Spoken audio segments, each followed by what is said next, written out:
My speaker buddy seems to have gotten waylaid, so I'm going to go ahead and get started so as to use your time to the best benefit. I'm Ron Chapman. My company is Magnetic North. I'm delighted to be here, and I'd actually like to start by telling you the story of how what we're going to do today came into being. 2002, I'm in a city that shall be unnamed for purposes of the client. I've been recruited to do both a little bit of consultation that involves a lot of key informant interviews and also to facilitate a board of directors meeting for an international not-for-profit. It's a pretty good-sized not-for-profit. The funders know that there are some challenges with this organization, hence the need for stakeholder interviews. After about 3 interviews, I discovered that our plan is going to be necessarily entirely different. Because what I find out in my interviews is that the board of directors is defrauding the organization, that they are misrepresenting information on the Internal Revenue Service's reporting forms, that in fact we have a very serious federal legal problem.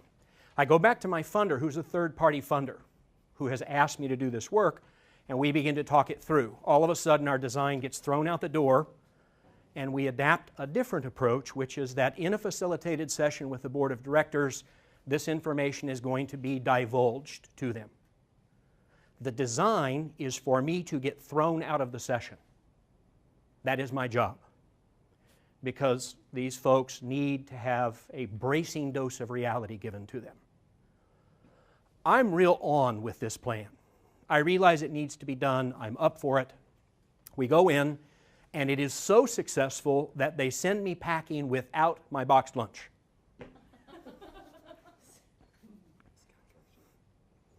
What I had not anticipated was how it would feel. I had my intellectual head around what needed to be done. I did not understand emotionally and psychologically what this would mean to me. When I found out 48 hours later that some of the board of directors had sent a letter to the third-party funder accusing me of unprofessional conduct, those feelings only intensified. I spent a great deal of time with my mentor sorting that out. Now, the good news is that the result of that activity was that that board of directors was called onto the carpet. The problems did get solved through threats of multiple funders. So in fact, it was a highly successful venture. It achieved what was intended. And yet, quite honestly, what I was left with was a great sense of feeling about this experience. I'm not accustomed to having letters such as that written about me. As I did the work around that with my mentor, trying to sort it out, I tripped into the work we're going to be doing here today. What I would say I learned is that I may have had intellectual understanding of what lay before me in terms of what needed to be doing, but I did not have emotional understanding.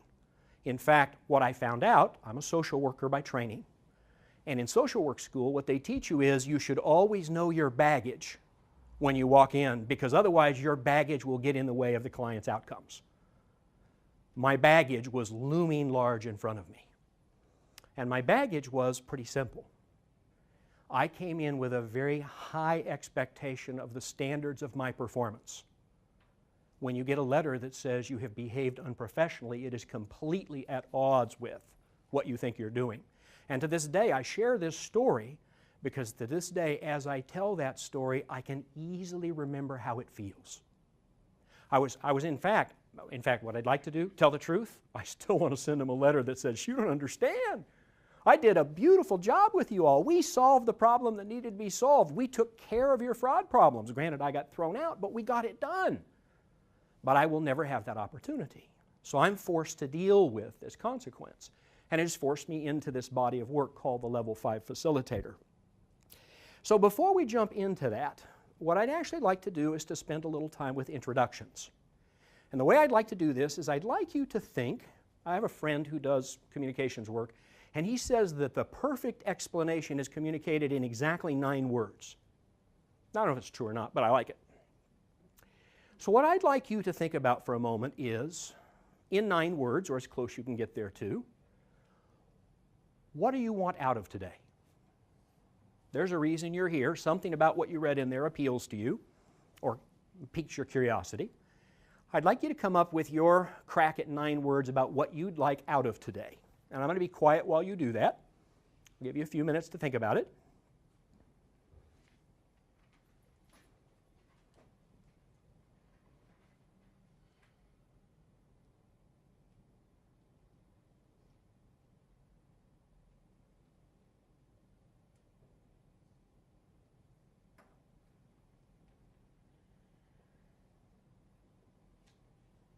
And if you don't get exactly 9 words, it's really okay. I don't know that the science even supports 9 words, but there you go.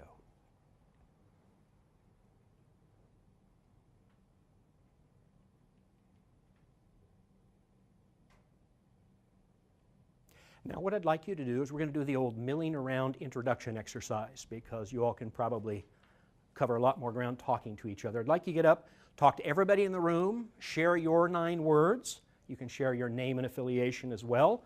And we're going to mill around for 5 or 10 minutes while you talk to everybody about your intentions for this session and hear theirs.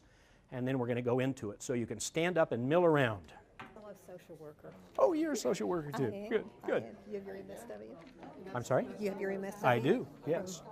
University of Albany. Ah, And you? University of Pittsburgh. Aha. Did you actually start out in real social work? I did not. Oh, I you started out didn't? in a whole different career and ended up in social work and never practiced because I ended up doing all this kind of work. Well, I started out in real social work for about 20 years. Oh, you got the real background. Yeah, Well, I'm an impersonator. Oh, well. But thank No, you for but letting me know. You know what?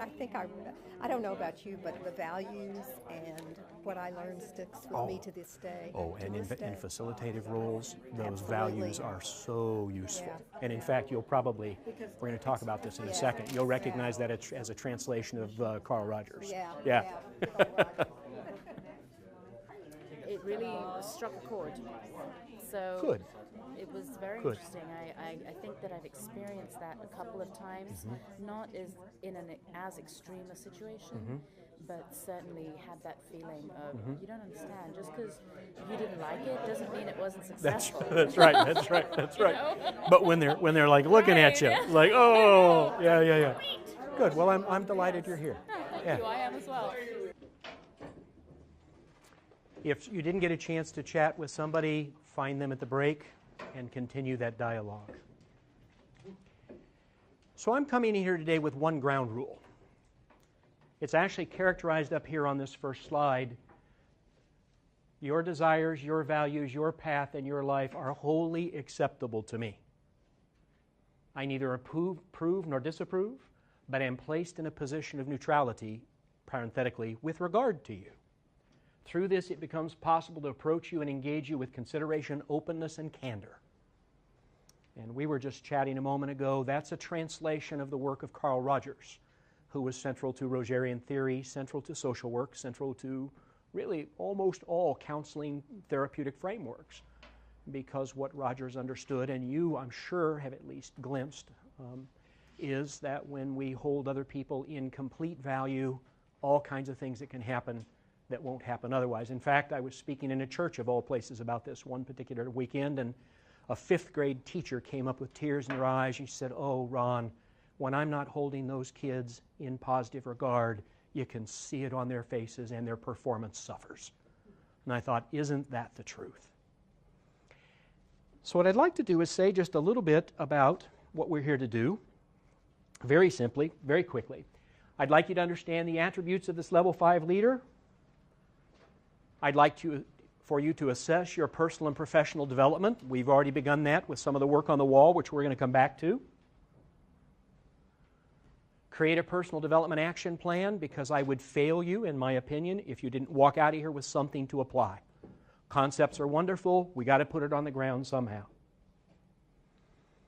And I'd like, by the time we're done, to aspire you to execute that plan, which would mean to elevate your game as a facilitator. That's really what it's all about in terms of where we're going here.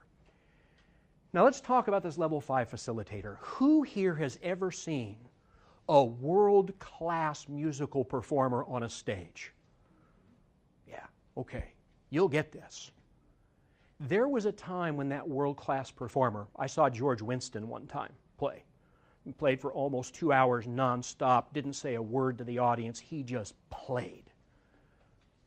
It was extraordinary to watch, and I got it. This was a guy who, when he was real little, had to learn the scales just like everybody else, right? because unless you're a prodigy like Mozart, who probably still had to start with scales. So he started with those skills, and he worked with those skills, and he developed those skills, and there came a moment where he transcended those skills. Skills weren't enough. You don't become that good. You don't become a Van Cliburn. You don't become an Isaac Perlman by just having the skills. There's something that occurs. And what I have been interested in, and some of you have told me in our brief conversations, you're interested in this as well, is there something else above that? There's a stepping up of the game. There's an elevation beyond skills. Skills are essential but not sufficient. Experience is necessary but not sufficient. There's something else that takes place that distinguishes, and Brenda and I were chatting because she knows the Level 5 framework. And she said, you know, I've only known 2 Level 5 leaders. That's a framework we'll talk about in a moment. And my response was, and I've known about that many Level 5 facilitators, and I don't include myself in that pool. It's a very aspirational practice.